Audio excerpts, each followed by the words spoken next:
Hello everyone, सबैलाई स्वागत छ भिडियोमा। यो भिडियो चाहिँ एउटा फोरेक्सको बेसिक कोर्स भिडियो हो र यो भिडियोसँगै अरू पनि धेरै भिडियोहरू आउनेछन् र यो प्लेलिस्टमा भएका तपाईले सबै भिडियो हेर्नुभयो भने तपाईले फोरेक्सको बेसिक कुराहरू थाहा पाउनुहुन्छ।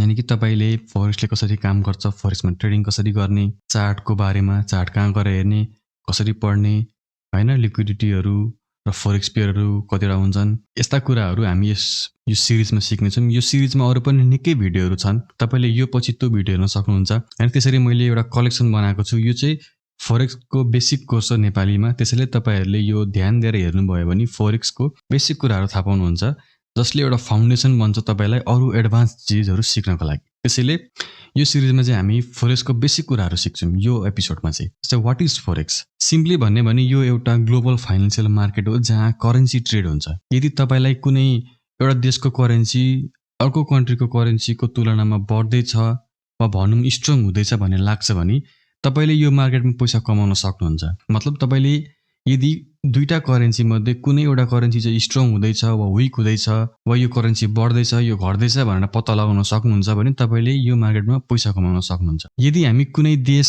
जान्छौँ भने हामीले त्यहाँ एउटा करेन्सी एक्सचेन्ज गर्ने बुथ देख्छौँ, हैन। यो फिजिकली भनेको जस्तै तपाईले इन्डिया जानु पर्ने भने प्रत्येक बोर्डरमा तपाईले त्यहाँ करेन्सी साट्ने देख्नुहुन्छ।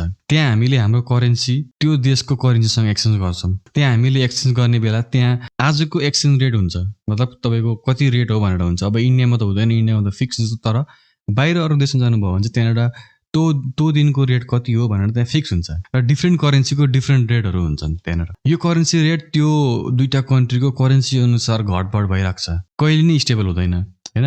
अब हामी चाहिँ अब नेपाल र इन्डिया जाँदै आउँदै गर्ने भएकोले त्यस्तो डिफ्रेन्स देख्दैनौँ त्यहाँनिर। तर यदि हामी त्यहाँभन्दा बाहेक अरू देश जान्छौँ भने चाहिँ त्यो करेन्सी जहिले घटबढ भइरहेको हुन्छ, स्टेबल कहिले पनि हुँदैन। यदि तपाईँले त्यहाँ एक्सचेन्ज गर्ने भने जस्तै इन्डियाकै कुरा गर्ने भने यदि तपाईँले त्यहाँ गएर एक्सचेन्ज गर्नुभयो भने तपाईँले 16,000 नेपाली दिएर 10,000 इन्डियन पैसा तपाईँ लिनुहुन्छ, यानी कि आइएनआर तपाईँले लिनुहुन्छ। तपाईँले त्यहाँ फोरेक्स ट्रेडिङ गर्नुभयो, तपाईको त्यो ट्रान्जेक्सन नि फोरेक्स मार्केटको पार्ट हो। तपाईले एउटा करेन्सीसँग अर्को करेन्सी साट्नुभयो। हामीले फोरेक्स ट्रेडिङको टर्ममा भन्ने भने तपाईले नेपाली करेन्सीलाई बेचेर इन्डियन करेन्सी किन्नुभयो। अब फेरि तपाईँ नेपाल फर्किँदा त्यही एक्सचेन्ज बुथमा आफूसँग कति आइएनआर छ त्यति सेल गर्नुहुन्छ र एनपिआर किन्नुहुन्छ। त्यहाँ अब एक्सचेन्ज रेट बेग्लै हुन सक्छ है। यो चाहिँ अब नेपाल र इन्डियाको बेग्लै चाहिँ हुँदैन, त्यही पनि हामीले त्यसरी बुझौँ। अरू कुनै देश जाँदैछौँ भने चाहिँ यसरी एक्सचेन्ज रेटको चेन्जबाट नै हामीले फोरेक्समा पैसा कमाउँछौँ।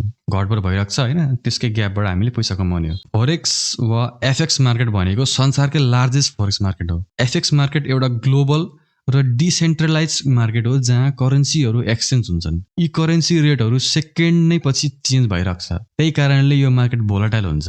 रियल इकोनोमीमा भएको एउटा सानो ट्रान्जेक्सनबाट नि हामीले फोरेक्स ट्रेडिङ गरेर एउटा रिजनेबल प्रफिट कमाउन सक्छौँ। युएसको न्युयोर्क एक्सचेन्जमा दिनमा 200 बिलियन भोल्युम हुन्छ, त्यसकै कम्पेयरमा फोरेक्स मार्केटमा दिनमा 6.6 ट्रिलियन भोल्युम हुन्छ। यस, 6.6 ट्रिलियन, जुन एकदमै ठुलो हो। संसारकै सबसे ठुलो स्टक मार्केट न्युयोर्क एक्सचेन्ज भन्दा यो फोरेक्स मार्केट 200 टाइम्स ठुलो छ। तर यो 100% ट्रुथ होइन। यो 6.6 ट्रिलियन भनेको संसारको टोटल फोरेन एक्सचेन्ज मार्केट भनेको। तर हामीले गर्ने स्पोट मार्केट ट्रेडिङ जसमा हामी जस्तो फोरेक्स ट्रेडरले ट्रेड गर्छौँ, यो मार्केट 2 ट्रिलियनको मात्रै हो। अनि यसबाट रिटेल ट्रेडरको मात्रै काउन्ट गर्ने भने यो डेली भोल्युम झनै कम हुन्छ। यसरी रिटेल ट्रेडरको मात्रै डेली भोल्युम निकाल्न गाह्रो हुन्छ।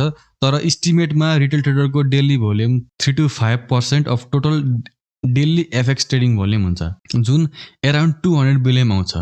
यो भन्दा कम नि हुन सक्छ कहिलेकाहीँ। तर पनि फोरेक्स मार्केट एउटा ठुलै मार्केट हो। तर जसरी अरूले ह्युज छ भनेर ट्रिलियन भन्छन् त्यतिसम्म नि हुँदैन। यदि हामीले यसरी एक्चुअलमा हेर्ने भने चाहिँ ह्युज मार्केट भन्दा सुन्दा मजा त आउँछ, तर हामीले खास कुरा नि थाहा पाउनु चाहिँ पर्छ। हामी रिटेल ट्रेडरको डेली भोल्युम चाहिँ हाम्रो लागि इम्पोर्टेन्ट हो। यो मार्केट कतिको ठुलो भनेर हामीले रिटेल ट्रेडरकै भोल्युम हेर्नुपर्छ, किनकि हामी त्यो सेगमेन्टको एउटा पार्ट हो। साइजको कुरालाई एकछिन छोडिदिउँ, यो फोरेक्स मार्केट 24 आवर ओपन हुन्छ, यो रेयरली बन्द हुन्छ। फोरेक्स मार्केट शनिबार र आइतबार बाहेक अरू 5 दिन 24 घण्टासम्म खुल्ला हुन्छ। जसरी अरू स्टक मार्केट डेको इन्डमा क्लोज हुन्छ, एफएक्स मार्केट चाहिँ त्यसरी क्लोज हुँदैन। क्लोज हुनुभन्दा नि सेसन भनेर सिफ्ट हुन्छ। मार्केट सेसनहरू Sydney, Singapore, Hong Kong, Tokyo, Frankfurt London गर्दै लास्टमा न्युयोर्कसम्म सकिन्छ। तर हामीले मेन सेसन भन्दा टोकियो सेसन, लन्डन र न्युयोर्कलाई मान्छौँ। अब what is traded in forex, यानि कि फोरेक्स मार्केटमा के कुराहरू ट्रेडेड हुन्छ? के ट्रेड हुन्छ भन्दा करेन्सी वा मनी ट्रेड हुन्छ यो मार्केटमा। किनकि यहाँ केही कुरा बाई गरेकै छैनौँ हामीले बस एउटा करेन्सीसँग अर्को करेन्सी एक्सचेन्ज मात्र गर्दैछौँ। त्यसैले यसलाई मजाले बुझ्नलाई सेयर मार्केटमा एउटा सेयर किने जस्तै बुझ्नुहोस्। यसरी बुझ्दा सजिलो हुन्छ। हामीले करेन्सी बाई एन्ड सेल गर्छौँ जस्ट लाइक सेयर। एउटा कुनै करेन्सीको प्राइस त्यस करेन्सीको करेन्ट वा फ्युचर इकोनोमिक अनुसार हुन्छ।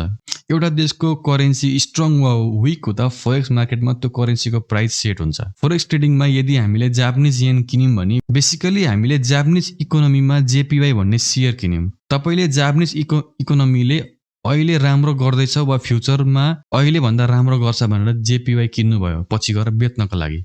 जब जापानको इकोनोमी इम्प्रुभ हुन्छ, करेन्सी भ्यालु बढ्छ, त्यो बेला तपाईँले त्यो हाई रेटमा बेचेर प्रफिट कमाउनुहुन्छ। खासमा एउटा करेन्सी अर्को भन्दा स्ट्रङ वा विक हुनु भनेको ती दुई देशको इकोनोमी बीच डाइरेक्ट कम्पेरिजन हो। अब हामी टाइप्स अफ करेन्सीको बारेमा बुझौँ। कतिवटा करेन्सी हुन्छन्, कुन करेन्सी हुन्छ। हामीले धेरैवटा करेन्सीमा ट्रेड गर्न सक्छौँ। तपाईँले यो टर्म मेजर करेन्सी त सुन्नुभएकै होला। मेजर करेन्सी भनेको ती करेन्सी हुन् जुन चाहिँ मोस्ट हेभिली ट्रेड हुन्छन् र जसले चाहिँ संसारको ठुलो इकोनोमी रिप्रेजेन्ट गर्छ। जस्तै युएसडी, युरो, जापानिज येन, जीबीपी, सीएचएफ हैन, यिनीहरू चाहिँ मेजर करेन्सीहरू हुन्। एयुडी, एनजेडी, सीएडी हैन, एयुडी भनेको अस्ट्रेलियाको, एनजेडी भनेको न्युजिल्यान्डको र क्याड भनेको क्यानाडालाई चाहिँ कमोडिटी करेन्सी भनेर चिनिन्छ। तर धेरै जसोले यी 8वटै करेन्सीलाई मेजर भनेर मान्छन्। यो लिस्ट चाहिँ करेन्सीको कोड र कुन देशसँग बिलोङ गर्छन् भनेर एउटा लिस्ट हो। जस्तै युनाइटेड स्टेट कन्ट्रीको डलरलाई हामी युएसडी भन्छौँ हैन। युरो मतलब युरोपको छ भने हामी त्यसलाई युआर भन्छौँ। जापानिजको येन छ भने जेपीवाई भन्छौँ। यसरी धेरैवटा सिम्बलहरू छन्, तपाईँले यहाँ हेर्न सक्नुहुन्छ। करेन्सी सिम्बलमा 3टा लेटर हुन्छ है, सबैमा 3टा लेटर हुन्छ, जसमा पहिलो 2टा लेटरले चाहिँ देश हो भनेर जनाउँछ र लास्टमा चाहिँ जुन लेटर हुन्छ त्यस देशको करेन्सीको नेम जनाउँछ। करेन्सीको फर्स्ट लेटर हुन्छ लास्टमा चाहिँ। फर इक्जाम्पल एनजेडीमा एनजेड भनेर न्युजिल्यान्ड भनेर देशको नाम जनाउँछ र डीले चाहिँ डलर भनेर जनाउँछ। अब buying and selling of currency pair, कसरी चाहिँ बाइङ एन्ड सेलिङ हुन्छ वा के हो प्रोसेस? फोरेक्स ट्रेडिङ भनेको एउटा करेन्सी किनेर अर्को करेन्सी बेच्नु हो। बाइङ र सेलिङ भनेको हामीले फोरेक्स ब्रोकर वा सीएफडी ब्रोकरबाट गर्नुपर्छ। यहाँ दुईटा करेन्सीको पेयर बनाएको हुन्छ। कुनै पनि पेयरको प्राइस चार्टमा देखाएको छ भने त्यो दुईटा करेन्सी हिसाबले त्यो प्राइस त्यहाँ राखिएको हुन्छ। एक्जाम्पलको लागि युरो युएसडी र जीबीपी जेपीवाई यसरी दुईटा करेन्सीको पेयर हुन्छ। त्यसैले जब हामी फोरेक्स मार्केटमा ट्रेड गर्छौँ हामीले यिनै फोरेक्स पेयरलाई बाई एन्ड सेल गर्छौँ। यसरी करेन्सी पेयरमा जहिले एउटा करेन्सीले अर्को करेन्सीको प्राइसलाई पुल वा पुस गरिरहेको हुन्छ, वा भनौँ एउटा करेन्सी अर्को भन्दा स्ट्रङ वा विक भइरहेको हुन्छ। यही कारणले नै करेन्सीको प्राइस मुभ हुन्छ। हामीले हेर्ने हो भने करेन्सी पेयरलाई 3 भागमा डिभाइड गरेको हुन्छ, मेजर, माइनर र एक्जोटिक। मेजर करेन्सी भनेको त्यस्तो पेयर हुन् जसमा युएसडी हुन्छ। माइनर करेन्सी भनेको त्यस्तो पेयर हुन् जसमा युएसडी हुँदैन। एक्जोटिक पेयर भनेको चाहिँ त्यो पेयरमा एउटा चाहिँ मेजर करेन्सी हुन्छ तर अर्को चाहिँ इमर्जिङ डेभलपिङ मार्केट भएको कन्ट्री वा डेभलपिङ कन्ट्रीहरूको हुन्छ। यसलाई हामी अब यसपछि बुझ्नेछौँ। तर सुरुमा मेजर करेन्सीहरू चाहिँ के हो त्यो पहिला बुझौँ। यो सबै जुन मेजर पेयरहरू हुन्छन् त्यसमा युएसडी हुन्छ। टोटलमा हेर्ने हो भने चाहिँ 8वटा मेजर करेन्सी हुन्छन्, तर मेजर करेन्सी पेयर चाहिँ 7वटा मात्रै हुन्छन्। माइनर र एक्जोटिकसँग तुलना गर्ने भने मेजर पेयर एकदम फ्रिक्वेन्टली ट्रेड हुन्छ वर्ल्ड वाइड, जसले गर्दा यसमा धेरै ट्रेडिङ अपर्च्युनिटी भेटिन्छ। प्लस यसमा स्प्रेड र स्लिपेज कम हुन्छ। स्प्रेड र स्लिपेजको बारेमा भनी यो कोर्सको नेक्स्ट पार्टहरूमा डिटेल्समा बुझ्नेछौँ। हामीले यहाँ करेन्सी पेयर हेर्न सक्छौँ। Major currency pair euro USD, USD JPY, GBP USD, USD CHF, USD CAD, AUD USD, NZD USD, यानि कि यिनीहरूमा सबैमा युएसडी पेयर छन्। यिनीहरू मेजर करेन्सी हुन्। अर्को मेन कुरा, मेजर पेयरहरू मोस्ट लिक्विड हुन्छन्। अब के हो लिक्विड भनेको फोरेक्स मार्केटको टर्ममा त्यो हामीले बुझ्नुपर्छ। लिक्विड वा लिक्विडिटी भनेको फाइनेन्सियल मार्केटमा कतिको एक्टिभ छन् कुनै करेन्सी पेयर त्यो भनेको। फोरेक्समा यदि कुनै पेयर एकदम एक्टिभली ट्रेड हुन्छ, वर्ल्ड वाइडमा त्यो पेयरमा ट्रेड गर्ने मान्छे धेरै छन् भने त्यो पेयरमा हाई लिक्विडिटी छ भनिन्छ। एक्जाम्पलको लागि युरो युएसडीमा भोल्युम धेरै आउँछ एयुडी युएसडी भन्दा। यसको मतलब युरो युएसडी मोस्ट लिक्विड छ एयुडी युएसडी भन्दा।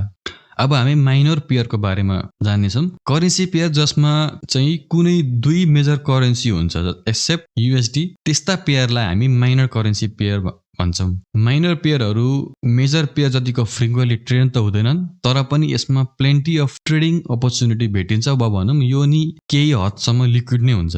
मोस्ट ट्रेडेड माइनर पेयरहरू 3टा नन युएसडी पेयरसँग जोडिएका हुन्छन्। ती हुन् युरो, जेपीवाई अनि जीबीपी।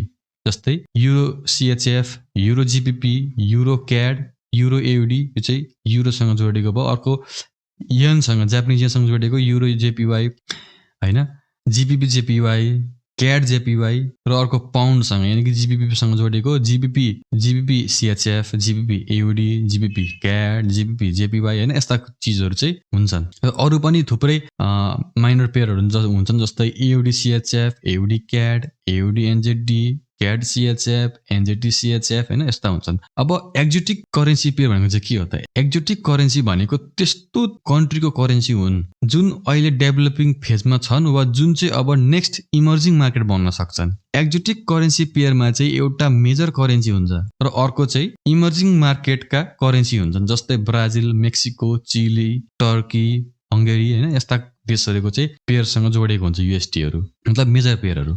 बेसिकली बुझ्ने भने एक्जोटिक पेयरमा एउटा मेजर करेन्सी हुन्छ र अर्को एक्जोटिक करेन्सी हुन्छ। तपाईले कुन ब्रोकरबाट ट्रेड गर्नुहुन्छ त्यो हिसाबले तपाईहरुलाई यिनीहरू एक्जोटिक पेयर प्रोभाइड गरेको हुन्छ। तर एउटा कुरा के ध्यानमा राख्नु भने एक्जोटिक पेयरमा धेरै लिक्विडिटी हुँदैन, जसले गर्दा यसमा ट्रान्जेक्सन कस्ट बढी हुन्छ, स्प्रेड स्लिपेज बढी हुन्छ यसमा। यिनीहरू चाहिँ एक्जोटिक पेयरहरू हुन्, जस्तै युएसडी बीआरएल, यो भनेको ब्राजिलको, युएसडी एचकेडी हङकङको, युएसडी एसएआर साउदी अरेबिया हैन, यसरी नै धेरै छन्। जस्तै यो युएसडी एसजीडी भनेको सिङ्गापुरको भयो, युएसडी एमएक्सएन भनेको मेक्सिको, युएसडी आरयुबी भनेको रसियाको हैन। यिनीहरू एक्जोटिक पेयरमा स्प्रेड्स डबल ट्रिपल हुन्छन् युरो युएसडी सँग कम्पेयर गर्ने भने। यसरी लो लिक्विडिटी भएको कारणले एक्जोटिक पेयरहरू एकदम सेन्सिटिभ हुन्छन् इकोनोमिक न्यूजको बेला। एउटा सानो न्यूजले एकदम भोलाटाइल बनाइदिन्छ यसमा यस्ता पेयरलाई। त्यसैले पनि यसमा ब्रोकर चार्जेस बढी हुन्छ। म कसैलाई नि यो एक्जोटिक पेयरमा ट्रेड गर्न सजेस्ट चाहिँ गर्दिन। अब हामीले अर्को एउटा एकदम important term forex market liquidity को बारेमा बुझ्नेछौँ। के हो त यो भनेको? जति पनि फोरेक्स ट्रेडिङ हुन्छ सबै इन्टर ब्याङ्क थ्रुबाट हुन्छ, जसलाई इन्टर ब्याङ्क मार्केट नै भनिन्छ। स्टक मार्केटको जस्तो यहाँ एउटा फिजिकल लोकेसन हुँदैन र कुनै एउटा सेन्ट्रल एक्सचेन्ज नि हुँदैन। फोरेक्स मार्केटलाई ओभर द काउन्टर मार्केट भनिन्छ, ओटीसी हैन, किनकि यो इन्टायर मार्केट इलेक्ट्रोनिकली चल्छ, जसमा ब्याङ्क र नन ब्याङ्क फाइनेन्सियल इन्स्टिट्युटहरूको नेटवर्क हुन्छ र यो चाहिँ 24 आवर्स नै भइराख्छ। त्यसको मतलब फोरेक्स मार्केट संसारभरि फैलेको छ र तर यसको एउटा सेन्ट्रल लोकेसन चाहिँ छैन हैन। यहाँबाट चाहिँ यसको चाहिँ यो हेडक्वार्टर र यहाँबाट चाहिँ सबै काम हुन्छ भन्ने जस्तो। जस्तै नेप्सेको एउटा नेप्सेको बिल्डिङ छ हैन, त्यहाँ एउटा हुन्छ एउटा सेन्ट्रलले चलेर हुन्छ नि जुनसुकै स्टक पनि। तर फोरेक्सको चाहिँ त्यस्तो सेन्ट्रल छैन कि, यो डिसेन्ट्रलाइज मार्केट हो, क्रिप्टो जस्तै। ट्रेडरहरूसँग बस इन्टरनेट छ भने जहाँबाट नि फोरेक्स ट्रेडिङ गर्न सक्छ। फोरेक्स ओटीसी मार्केट भनेको संसारकै बिगेस्ट र मोस्ट पपुलर फाइनेन्सियल मार्केट हो र यसमा globally large number of trader, चाहे त्यो इन्डिभिजुअल होस् वा इन्स्टिट्युसन होस्, सबैले ट्रेड गर्छन् हैन। ठुल्ठुलो जस्तै हामी जस्तो रिटेलरले पनि गर्छौँ र इन्स्टिट्युसन ठुल्ठुलो ट्रेडरहरूले पनि यसमा ट्रेड गर्छन्। अब तपाईहरुले एउटा वर्ड सुन्नुभएकै होला, स्पेकुलेसन भन्ने। स्पेकुलेसन इन फोरेक्स मार्केट के हो त? स्पेकुलेसन भनेको मोस्ट इम्पोर्टेन्ट चिज फोरेक्स मार्केटको के हो भने यहाँ मोस्ट अफ द ट्रेडर्सले स्पेकुलेसन गर्छन्। यसको मतलब ट्रेडरले यहाँ कुनै करेन्सी बढ्छ घट्छ भनेर गेस मात्रै गर्छन्, भनौँ बेट गर्छन्, भनौँ न बेटै गरे जस्तो हो, तर बेटिङ नै होइन। यहाँनिर सिर्फ हामीले गेस गर्दैछौँ क्या, थाहा छैन हामीलाई केही पनि, किनकि यहाँ कुनै एउटा कम्पनी छैन हैन। पछाडि कम्पनी जस्तो सेयर मार्केटमा कम्पनी हुन्छ, यसले यस्तो छ, यसको प्रिभियस हिस्ट्री यता हुन्छ, यसले यति लगानी गरेर चाहिँ यस्तो छ हैन, म्यानेजमेन्ट राम्रो छ, यताउता सेल्स राम्रो गरिरहेको छ भनेर जुन हामीले प्रिडिक्ट गर्न सक्छौँ सेयर मार्केटमा, यहाँ फोरेक्समा चाहिँ हामीले गेसै मात्र गर्ने, यो बढ्छ कि घट्छ कि भनेर। त्यही पनि फन्डामेन्टल एनालिसिस गरेर हामीले गर्न सक्छौँ। यसको मतलब फोरेक्स मार्केटमा भोल्युम आउने भनेको सर्ट टर्म प्राइस मुभमेन्टबाट हो, र यो भोल्युम जुन स्पेकुलेसनबाट आउँछ त्यो more than 90% of total volume हुन्छ।